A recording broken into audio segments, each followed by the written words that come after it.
Здравейте!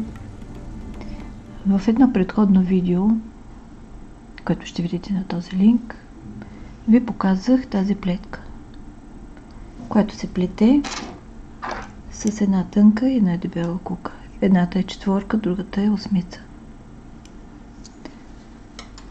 Днес ще ви покажа негов вариант, също много лесен, но с малко по-различен ефект, в който се редуват големи и малки бримки, за разлика от тук.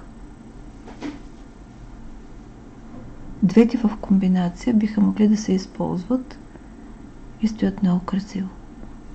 И двете са ажурни, тази сравнително по-малко. Плетката се състои от 4 реда и 2 бримки. През цялото време от всички страни се плете ластична плетка, превит ластик 1 на 1. 3 от редовете се плетат с тънката кука, един ред се плете с дебелата кука. С дебелата кука се плете от опаковата страна, което също добре изглежда.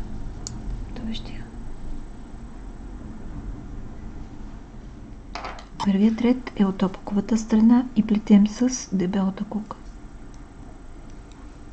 Сваляме крайната бримка и намятаме, за да оформим хубаво ръбче.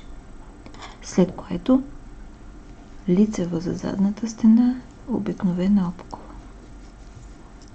Лицева за задната, опакова. Лицева, опакова. Лицева, опакова. Лицева, опакова. Лицева, опакова. Така до края на реда. Втория, третия и четвъртия ред плетем едно и също. Сваляме и намятаме. Лицева, опакова. Лицевата е пресукана, опакова. Лицева, опакова.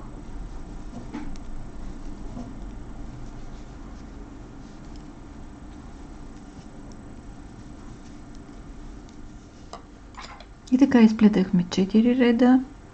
В единия плетахме с дебелата кука, в другите 3 плетахме с тънката кука. И получихме тази лека ажурна плетка, която се получава много равна. Става идеално за шалове, за разнообразяване на равната плетка, каквато е тази, и е много подходяща за пролетно-летния сезон. Разбира се, ако не ви се иска да смените куката с по-дебела, този ред може да го изплетете, като в предходния подготвите да изработите дълга бримка, като наметнете 2 пъти при изплитането на долния ред. Но то е по-трудоемко.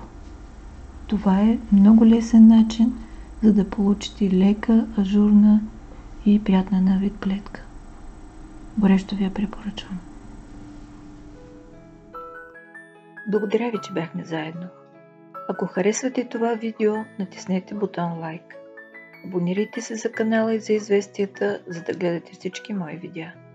Пожелавам ви вдъхновение, плетете с любов и бъдете щастливи. До скоро!